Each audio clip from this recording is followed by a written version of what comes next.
Hey guys, welcome back to another episode of the Crazy Faith Podcast. It's your host, Jasmine Todd, and on this incredible episode, we have the GOAT, the LJ Beast, Brittney Reese.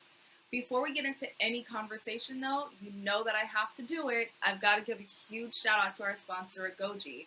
Agogie has pioneered the resistance apparel industry, creating pants that have personally taken my training to a whole new level. With 8 resistance bands built in, these pants will increase your training intensity and are guaranteed to improve your overall performance. You'll get faster, you'll get stronger, and it's all as simple as putting on pants. So once again, huge thank you to Agogie for sponsoring this episode, and get ready to tune in, guys. I hope you enjoy the episode. Hello, beautiful people. Welcome to the Crazy Faith Podcast. I am your host, Jasmine Todd, and I have my wonderful guest, Brittney Reese, with us today. You know the beast, the LJ Beast out here.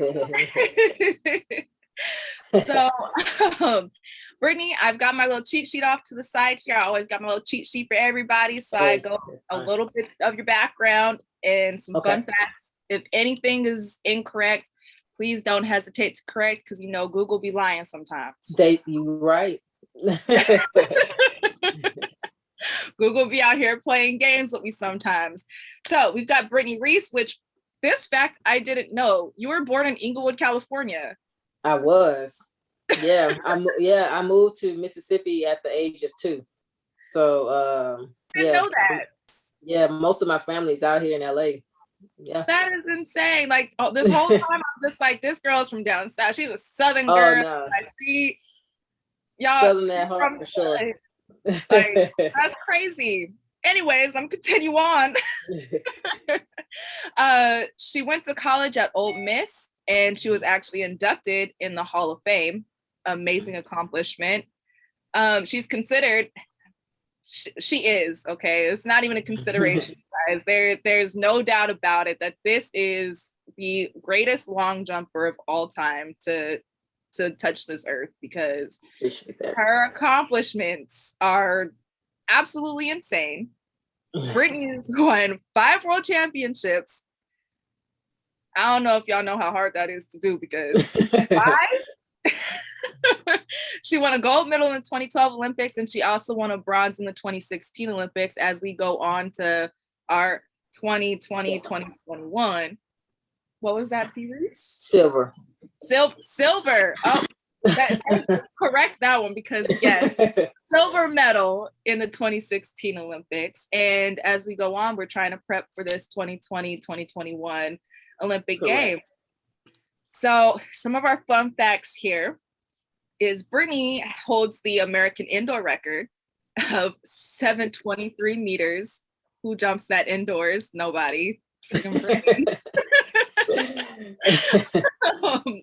Brittney didn't start long jumping until her junior year of high school, which very rare occasions. Like, there's people that start late, y'all, but like to just start jumping as a junior in high school is absolutely insane, considering all of the success that she's had.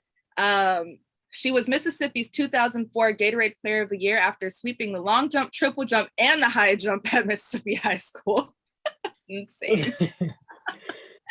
Did 2 years of JUCO. She spent 2 years at Mississippi Gulf Coast Community College because of some grade stuff. But I mean, we all go through that because that was me as well. So right. You and your family actually went through Hurricane Katrina, and we'll talk more about that. Definitely want to touch base on that. 2008, she actually ended up failing to medal. She came in 5th place after winning at the Olympic trials, but as you guys can see, she came around, because that right there had to be like the okay, right for sure. And her nickname, you guys, the Beast. This is the LJ Beast, and I think after talking about all of her accomplishments, we clearly understand why. One of the best to do it.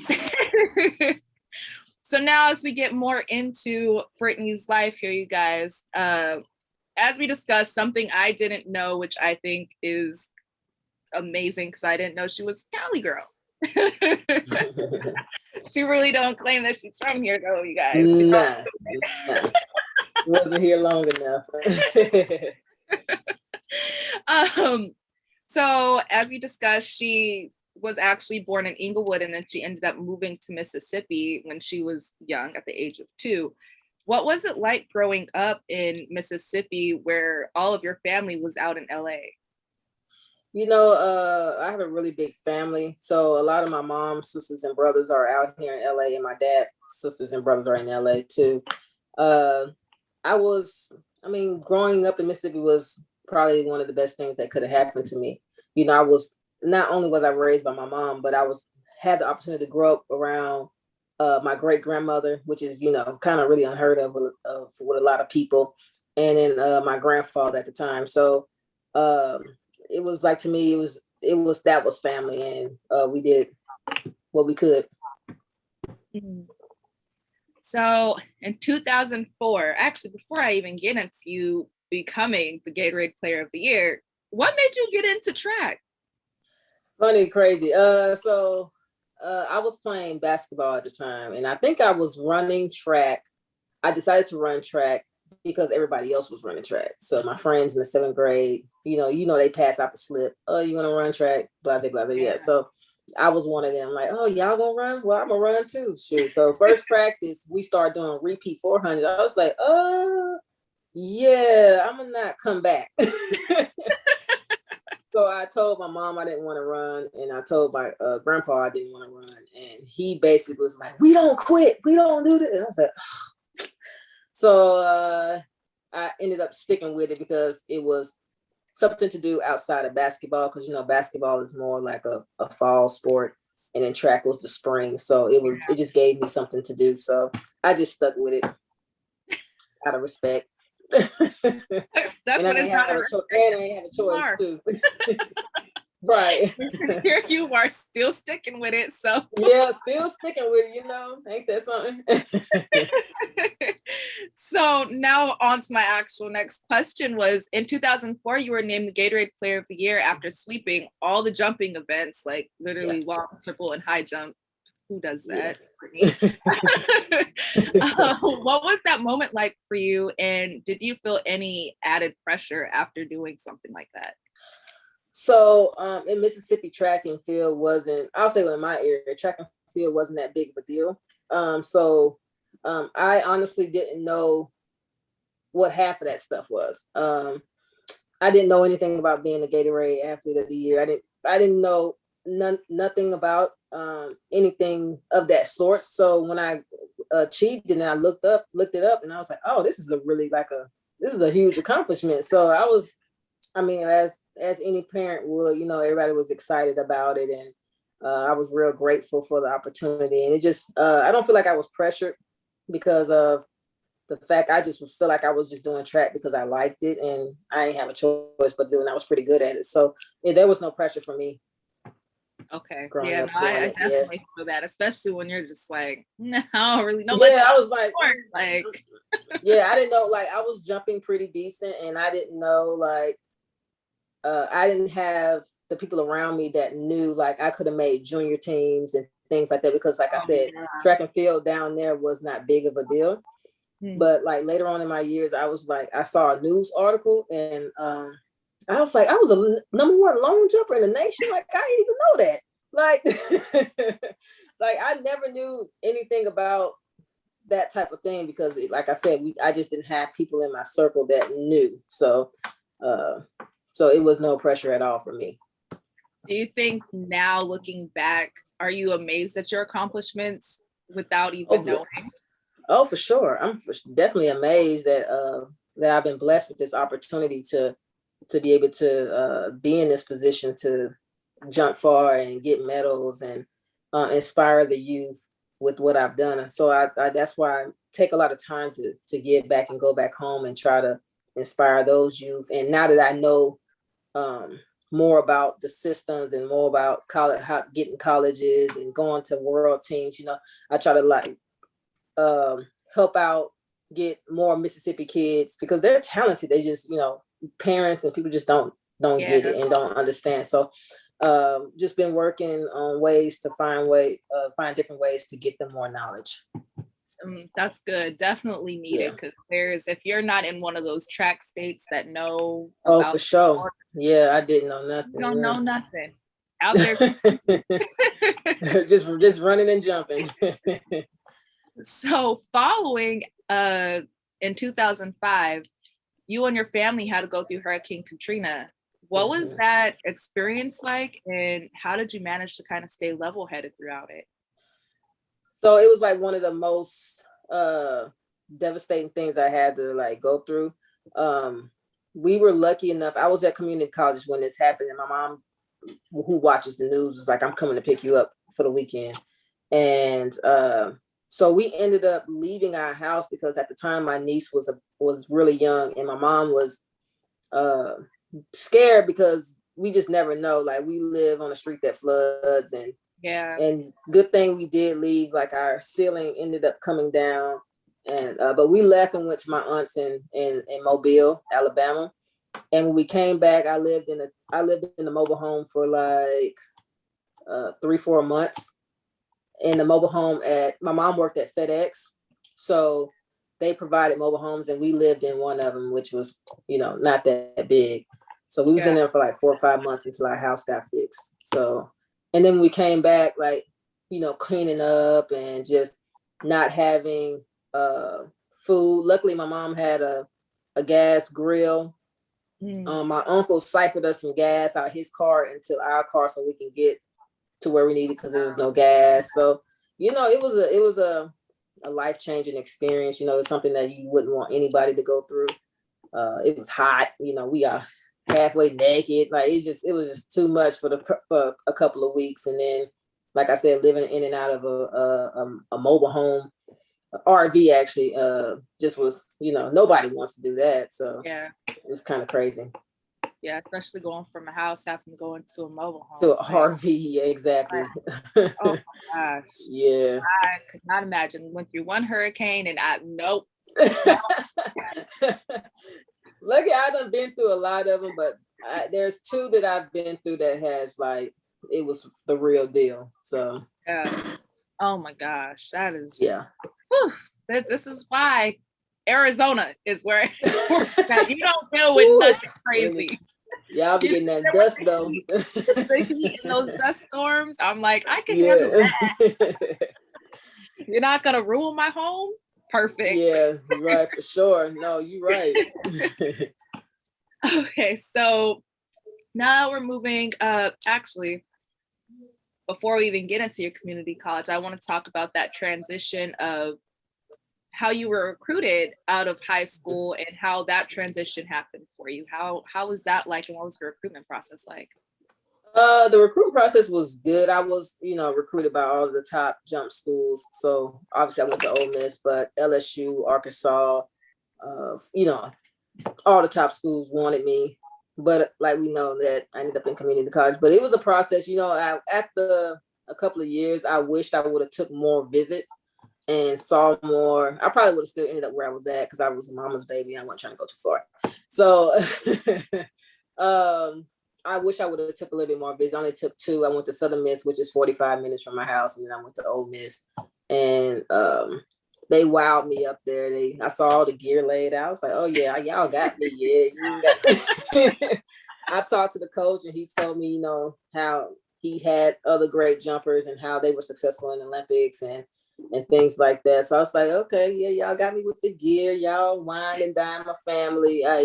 It's not too far from the house. I can drive home when I want to. Y'all got me. So, but my grandpa wanted me to go to LSU so bad. He did. He was kind of upset I didn't go to LSU. Yeah. My family is originally from Louisiana. So yeah, it worked out. So with all of that going on, you ended up spending 2 years at community college. Did that put a chip on your shoulder going in, like having to do that before you could get to Ole Miss, or what was your mindset like having to go through that? So obviously it was a great situation. I was a credit or 2 short. And so the whole mindset was to go to the community college for 1 year, transfer to Ole Miss. But I ended up staying at the community college the second year because my team was pretty good. And I was like, well, I'm gonna just stay another year because we got a chance of being going to like nationals and things like that. And it didn't work out, but I also started getting basketball offers from there. So now I'm like tossing up, like, do I still want to go to Ole Miss for track, or do I want to go take this basketball scholarship? Because I was getting some really good ones.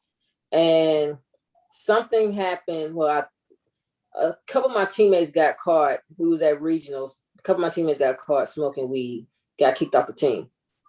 So we ended up going to the final of the regional game with 5.5 people. And I say a half because one of our point guard ankle was hurt, so she ain't fully capable.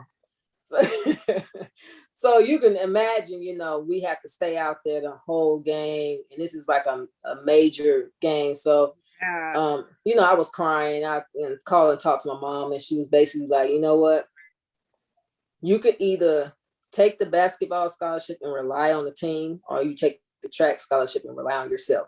And I got tired of relying on other people, and I was like, I'm just gonna go to Ole Miss and just switch it up and do something different. So that's how I ended up at Ole Miss. Yep. Out of here. Yeah, I'm done with basketball. When you got to Ole Miss, what was the biggest difference of going from a community college to a D1? I would say just adjusting to, like, my classes at the community college. We were all like the basketball team. We were all kind of almost like the same classes, just taking like the basics. Now with me, like I'm at this big campus. I have an actual schedule, like a time schedule where I got to be at practice at this time, and just adjusting to like not knowing anybody, because I'm just brand new. Like the people at my community college, I played with. 2 of them was my high school teammates, and then the rest of them was like people in the surrounding area in Mississippi. Yeah. So I kind of knew people, so I was a little bit more comfortable. Now I'm just opening myself up to new people, this big campus. I got lost, and the first day I got lost and I could not find my computer class, and I just went back to my room. And I realized I was standing in front of the building the entire time. It looked like a dorm. And I was like, hold on. Wow. This is a dorm. So, but yeah, it's just adjusting. I feel like adjusting. I felt like track shape and basketball shape was 2 different things. And I actually came in some pretty decent shape. And I mean, I didn't really feel like track practice at Ole Miss was hard, because I feel like I've had harder practices or done harder things running up and down the basketball court. So I was in some pretty decent shape going in. Man, wow. Because that really is 2 completely different shapes. It is for sure. But I mean, luckily I was a jumper. If I maybe was like a sprinter or a distant runner, I probably would have struggled. But because I was on a jumper program, the only thing that was really tough for me was lifting weights, because I've never really lift weights. Like, so me coming in and learning the weight program was probably the toughest thing for me at Ole Miss. Okay, that's not too bad of a transition then, especially. No, not bad at all. I could feel you on getting lost. That was my biggest fear going into school. I got lost so many times. But I went. My campus was small. So. Yeah, Ole Miss ain't that big. I just made it seem as big as it was by getting lost. I was still I'd be like, where's this building guy? I was asking people, and they was just like, I don't know. They was lost too. So I'm like, I'm going back to the room. I don't know where I'm trying to go. Me too. Right. So you got to Ole Miss. How did it feel being NCAA Outdoor Championship in the long jump in 2007 and 2008? It was cool. Again, I'm still kind of fresh to the sport at this time, and not realizing how big of an accomplishment that was for the school, because they didn't have that. Now the men's side had a lot of accomplishments. The women's side, we had some accomplishments, but it was more like in sprints. So for me to come in and break school records, and winning national championships and winning SEC championship, it was a big deal. So I had some great teammates and great coaches. Like every time I jumped something, they was there watching me clapping. I got the LJ Beast from them. Like they started calling me the Beast. And that's where I got the Beast. Yeah, that's where the Beast came from Ole Miss. So I had some great teammates and extraordinary love for that school. Man, definitely. Like, and the fact you went out there and just, yeah, I'm here. I'm just gonna come win too. That's no biggie. Right. It was interesting though, for sure. So once you start that transition, you're leaving college. What was the transition like for you going from a collegiate to a professional? It was, I think the most thing that was most troubling was the transition of now I'm by myself. Like, when you're on a team, like you have everybody, you get to practice with everybody. Now I'm like, dang, I can't even get in the football games for free. Like I ain't going on trips. Like I was still training at Ole Miss. So I had recently just moved out and had my own apartment, but I was like still living with some of the track girls. And I'm like, they leaving for the weekend. I'm like, dang, I'm still here. Like I don't get to go on no track. Here I am. Get that free money. Yes. So I think just the team aspect of being around them, because like I said, I practiced by myself. Once I turned pro, I started practicing by myself. So it's just, I just missed that. I mean, I still hung out with them and still went to the clubs and stuff with them, but it's just being able to go with them and being able to have that team aspect. That was probably the toughest transition for me. So you stayed out there and trained when you first went pro. Yeah, I stayed extra. Yeah, a lot of people don't do that. I went pro in 2008 and I left in 2012. Oh, okay. So then 2012, was that when you came to the training center? That's when I came to training center, correct. Yeah. Oh, you were there for a minute then. Because I stayed. Yeah. Colleges. A lot of people are like, yeah. I mean, I still was jumping far. Yeah. I mean, I understand why people leave, because you have to have that, sprinters especially. So yeah. It wasn't that hard for me. Yeah. To stay. Those sprinters, boy, they definitely got to get up out of there. You need a lot. Yeah, need a lot. So in 2008, in your first Olympics, you won trials, and then you got there and you didn't medal. Yeah. What did that experience do for you, and what hunger did that bring for you? Yeah, it was devastating because leading up to it, you start seeing people project what you're going to do. So I'm looking at all the projections. They were about to say, yes, Brittney Reese going to get third. I'm thinking in my head, oh, shoot, I'm about to get third then. Like, I just go out there and do, man, got fifth. So on the way back home from the village, on the way back to the village from the track, I was crying. I was just devastated because I felt like I put out so much, I worked so hard, and I came up short. And that was like the first time I really, really like lost. Like, I mean, I made my first world team in 2007 and got 8th, and I wasn't tripping because I was still in college, and it was just an experience. But this is my first true professional meet. I go out there and get 5th. It just bummed me out. So like on the way back, I'm crying, and I just make a promise to myself. And I was like, you know what? You should never get left off a podium again, because the level that they did, you can you can compete with these girls. So I just made a promise to myself, like, you'll never get left off the podium again. And I just work. And I start seeing a nutritionist. I start learning the science about jumping, the science of movement. I just went in overkill. It's always like studying, and just those last 4 years just kept the same thing up, just to make sure I'm in that position. I went back to my coach. I was like, I need to get faster. I need to get stronger, because I'm looking skinny in my uniform. Like, I'm trying to fill out. And like, luckily I had a coach that understood and has been in that position and had coached other athletes to that position. So he understood, and he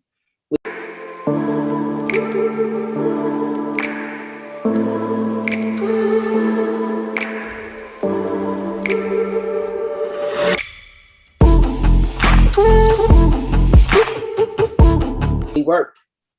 Oh, good, man. Yeah. I mean, you held up to that promise to yourself. I was not playing.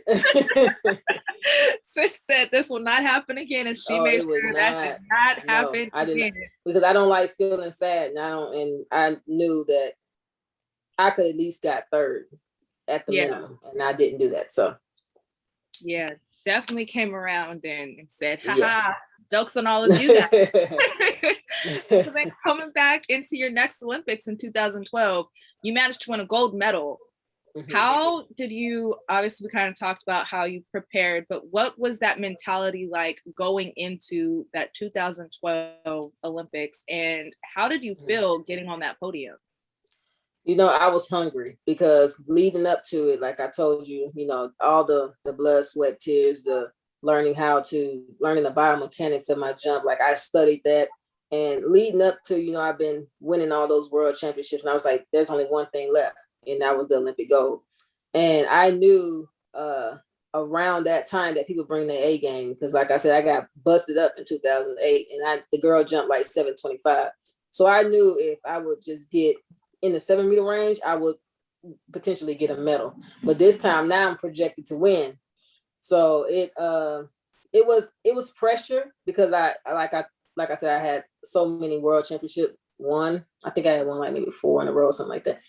And by that time, you know, it was just Olympic gold left. And so I just went out there and gave everything that I had. And then once I got on the podium, after I jumped, I started immediately crying, because I was like, finally, like, this is the last thing that I needed in this sport to, like, you know, feel like I've achieved something. Yeah. And so I got on the podium, and I just was ecstatic and, you know, excited. I had already cried because I was thinking next day. So at this point, I'm just like, hey, let me see my medal. Let me see it.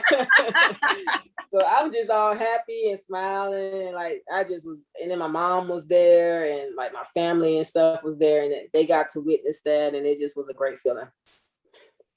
So then you go into your 2016, where you won a silver medal. Correct. What was that experience like for you? You know, again, a big target on my back because I'm projected to win it, and I should have won, and that was a meet that I put on myself. I didn't blame nobody but myself. I feel like I was prepared. My coach prepared me. Jeremy prepared me well, and I was jumping far the entire season, so there was no reason for me to even, like, put myself in the position that I was in. So, you know, it was a great experience. I think, yeah, that's the year Tiana won it. So she beat me by a little bit, a lot. Honestly, my bib, I jumped and my bib like scraped, and which cost me. But at the end of the day, everything happens for a reason, and I learned from that situation, and I moved on. Yeah, definitely. Now, at this point, you had gone to 3 Olympics. Correct. Out of all of those experiences, which one of those Olympics was your favorite? Oh, definitely 2012. Just going out there and putting on the performance that I knew I could that I could have did in 2008, and just being as dominant as I was leading up to that, definitely was 2012. Just getting that medal is something that every athlete wants, and once you get that goal, like it's nothing else really to accomplish in the sport. So, you know, it's cool. Yeah, that is very true. That is exactly true. So here's one of the fun facts is you've got tattoos. So yes. I heard you use your tattoos as a way to express your emotion. Can you tell us a little bit more about that? Yeah, so I just recently got one on my back. So it's my grandfather who passed away a couple of years ago, then my dad who passed away last year, and it's a big angel. So I feel like they're my guardian angels. They guide me. And so I put them on my back they holding me up. So yeah, I like to use, and a lot of my tattoos hurt, but the ones that the main one I really like is my Philippians 4:13 is I can do all things through Christ that strengthens me. And that was I would say that was my first real tattoo, because my first one was my name, and that was just me turning 18 and be like, oh, I'm finna get a tattoo. Yeah. But my actual one that I really put some thought into was the Philippians 4:13. So that's probably one of my second favorite one for sure. Definitely. Okay. No, Tad gang over here. So Oh yeah, for sure. You know, I'm tatted. Looking for some more. looking for someone. I can't wait to get more. Some more. I know that's right. Okay, so I saw one of your tweets the other day where we were talking, where we're talking about female coaches and how it seems kind of like either they're just not giving opportunity or don't know what's going on. What is your thoughts on, honestly, the lack of female coaches in sports? Yeah. So the reason I wrote it because I just feel like I've watched a lot of these colleges openings come up, and then the openings are being filled with men. And I feel like these programs have a lot of women on their team, and a lot of the women's sides are successful, but they're being coached by men. And that's not saying that anything's wrong with it, but the women don't have nobody to relate to. You know what I'm saying? Like they don't have anybody to talk to if they need to. Yes. So I felt like it was both. Like there's a lack of women coaches. I don't feel like it's a lot of women coaches that are that we're lacking. I do feel like they're not getting that D1 opportunity. And I just really don't know why. I was talking with one of the guys that he was saying, well, they are there, they have to have, but if you think about it, why do you have to have? Like, why do it has to be like, oh, because if it was a women's team, well, I have to have a male coach. Like, right. Okay. Yeah. So why do you just have to have one woman and then you're fine meeting your quota with one woman, you know? And I just feel like it's just, I don't know. It's just, I don't think it's right. I don't think it's fair for women who also put in the work, go to classes, get their level 1, 2s, and 3s, and have to continue to coach at a high school level and not being seen and put in these positions to where they can succeed and be better. And it's like a simple opportunity. If it doesn't work out, it doesn't work out. I mean, people get fired all the time. So they're just not given the opportunity to showcase what they can do, you know. And it's not even just track and field, to be honest. It's all sports in general. Definitely agree with that. I just don't understand like how a lot of coaches. I watched volleyball games, and I'm watching women's volleyball and being coached by men. I mean, I mean, to me, it's not wrong, but did you interview a woman to even see if she was? Because now these girls have somebody to relate. I mean, honestly, I was coached all my career by men, so I get it. But I never had a woman coach at all, and I never had a person that I can go to and be like, oh, I'm feeling this type of way. You know what I'm saying? Yeah. So I just feel like every team should think about not just having a women's coach just to say I got a woman on my team. Like they should really look deep, like you look deep into men. Really look deep and try to bring some of these women up, because we know that they're lacking. So just give them an opportunity to be better in the sport. Definitely agree with that. Like, I seen that tweet and I was like, it's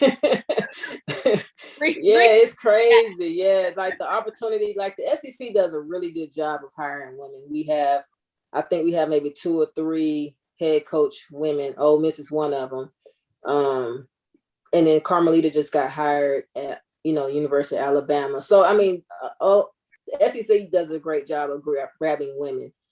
It's other conferences I'm seeing and other sports that I'm seeing where these women are not just given the opportunity. And I see plenty of good coaches. They just they get stuck at a JUCO level, or they get stuck at the high school level, and they just don't get the opportunity as a man. It's just not right to me. Yeah. And these women be coaching at high schools for 10 years. Go coaching at JUCOs for 10 years. And why they not getting the same amount of respect that you would give a male that has done the exact same thing? Agreed. It's crazy. Agree there. I think and I would love to see more female coaches, because I know one of the things that I would say all the time as a collegiate athlete was, where's the female coaches at? Like, no, you went to a school that really didn't have me. For sure. And I went to a school that was a distance coach, so we didn't even really. We had one when I was growing up at Ole Miss. We had one, and that was the throws coach. You know what I'm saying? So Man, It's just, hopefully they could it's, do better because yeah. we There's women out, there's plenty of women out there. I don't think there's a big lack. I just don't think they're getting seen. opportunity. Yeah, Yeah. I definitely agree with that one. Yeah. That's fair. I don't even want to ask this. Like, you guys, Brittney here. She thinks she's leaving the sport. She thinks this is her last go around. Yeah. I refuse to believe it. I've grown up with you as the long jump beast. Like, you've always been around. Ever since I started paying attention, because let me not make it sound like I've been watching since I was a child. Ever since I started actually paying attention to it, I was like you. I caught on late. Yeah. You've been around. So to even like the thought process of that, I've been here. I told her in 2019, I was like, you're not going anywhere. You're not leaving. I don't know why. You're in an Olympic year. How has the preparation been affected by COVID? I've been fortunate last year to be able to turn my garage into a gym and was able to still train outdoors with my group and get some kind of quality work in. So we just had to learn to adapt, just like everybody else had to learn how to adapt. And, I think it affected the sport, but now I thought it would affect the sport, but now that I'm looking at it, it probably helped the sport because people are rolling. Like, shoot, they jumping far. Throwing far. Man, it's just everything is at a higher level. I understand it's an Olympic year, but people were able to get that rest and work on those small things, which is something that I felt like I was able to do, work on the small things, try to make sure I'm staying healthy. And just overall, like I said, rest. And now I feel like we are seeing those performances that we probably would have saw last year, this year. So, man, it's awesome to see the sport evolving right now and how fast people are going and jumping far and things like that. So it affected me also, but I just learned to deal with it just like everybody else had to. Yeah, definitely. Our sport is booming right now. It is. It definitely is. It's exciting to see. It's definitely exciting to see.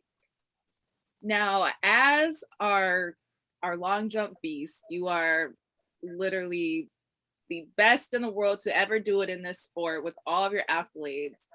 You get to see the upcoming athletes that are coming up, that are coming behind you.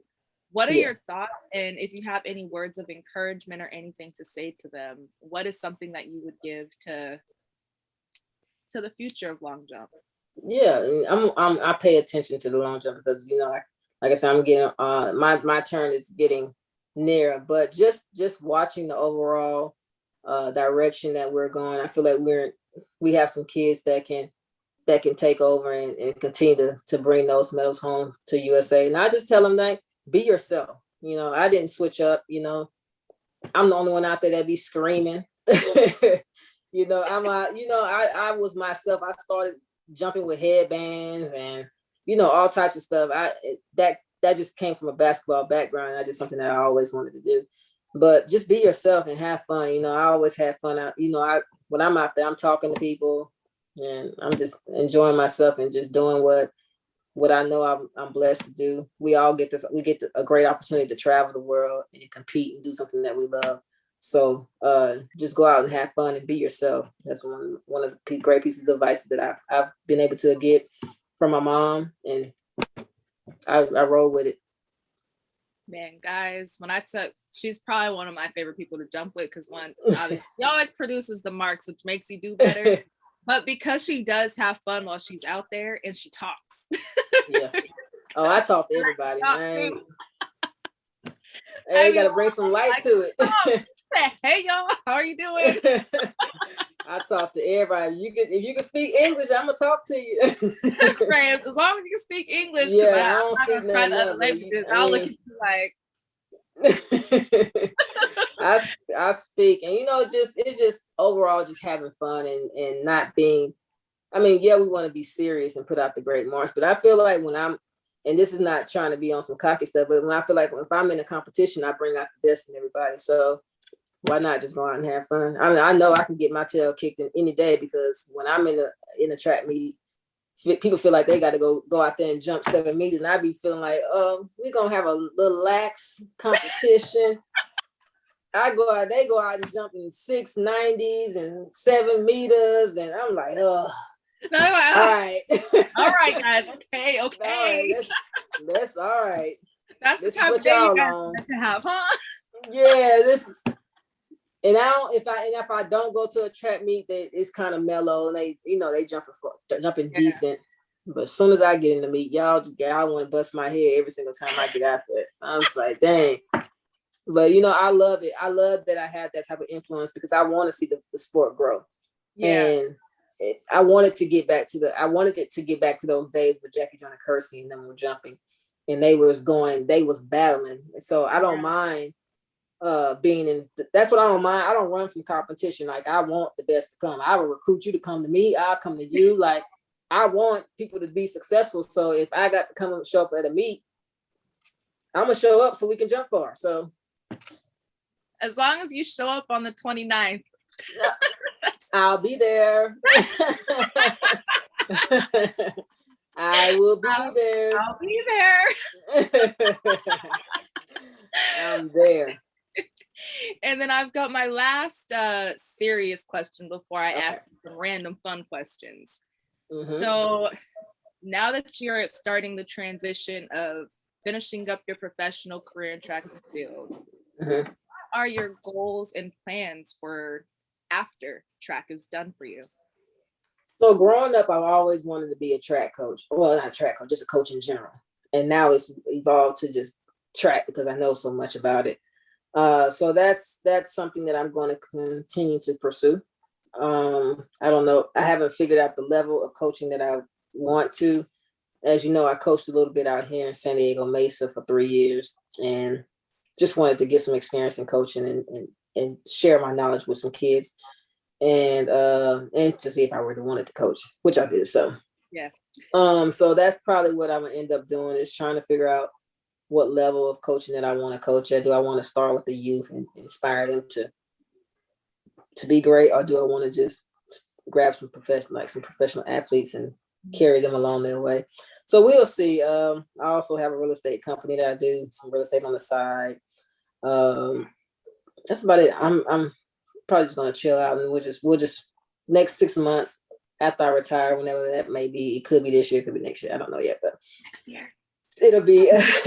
I'm gonna chill out for 6 months and get my life together and try to figure out that position that I want to do in coaching. So coaching will be in the near future.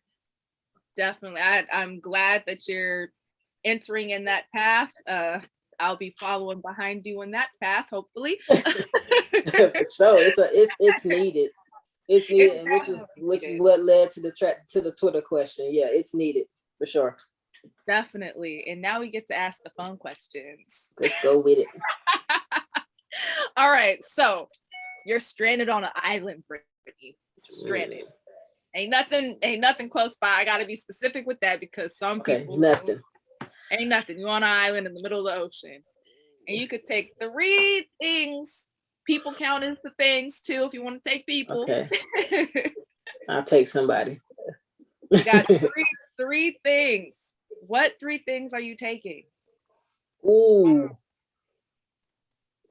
Definitely got to take a significant other, because we're going to struggle in that together.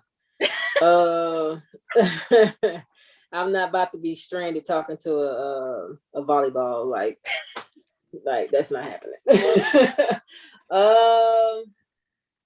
Dang, maybe like a knife or something like that, because I'm gonna have to cut some things down, like try to cook and stuff like that. Dang, this is a really good question. Okay, a significant other, a knife, and maybe some clothes. Shoot, probably some clothes, because I ain't gonna want to be naked. Like, I at least want to have one pair of changing clothes. You know what? No, I changed my mind. I'm gonna have to take some deodorant, because it's gonna be hot. Yeah, that's what I'm gonna do. So a knife, a significant other, some deodorant. And some Yeah. deodorant. I like I can find a way to bathe in the water, but I can't. Yeah, you're gonna be musty on the island. You got to try to salvage it though, but you're gonna be musty on the island. You're trying to salvage just a little bit. So you only Just need, one swipe. One swipe. One swipe is all you one need. light swipe too. Make it light. Don't be aggressive with the swipe. Don't Please be aggressive. Just a little light swipe just to get it off. All right. So the next question. Mm-hmm. Ooh, okay. If you could decide on an animal that best represents your personality, what animal would it be and why? Lion, because I'm a beast in everything that I do. Come on now. That's what I'm talking about. And then the third and final question, which I've had to ask everybody, everyone's answers have been different and interesting to see their thought process on this. Okay. So track and field, we've got so many different event groups. Correct. What event group is the funniest?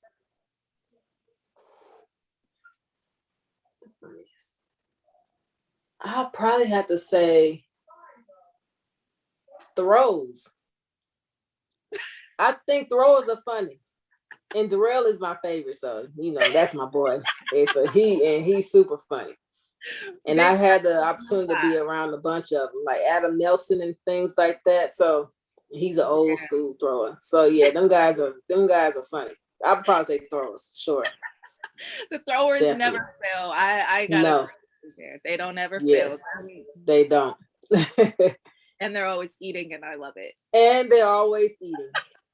Always eating. Always. Shout out to Darrell because his cooking too. Yes, his cooking it be looking delicious for sure. I just like, can I be a thrower? Can I eat that? I'm eating that right now. I ain't gonna eat a lot, but I'll eat some. Can I have just a little bit? Just portion it. Ration it out, please. Right, ration out for me. Yes. Well, Brittney, thank you so much for coming on to the Crazy Faith podcast. No, I appreciate you so much, and I see you every day, so I'll see you tomorrow out at the track. See you tomorrow. All right. Hey guys, I hope you enjoyed this episode of the Crazy Faith podcast. Once again, I want to give a shout out to our sponsor, Agogie. With 8 resistance bands built in, Agogie's resistance pants have pioneered the resistance apparel industry, helping increase your training intensity and improving your overall performance. Get faster, get stronger, and it's as simple as putting on the pants. So once again, I really hope you guys enjoyed this episode, and I can't wait for you guys to hear the next one. So make sure you like, comment, and subscribe, and remember, maintain that crazy faith.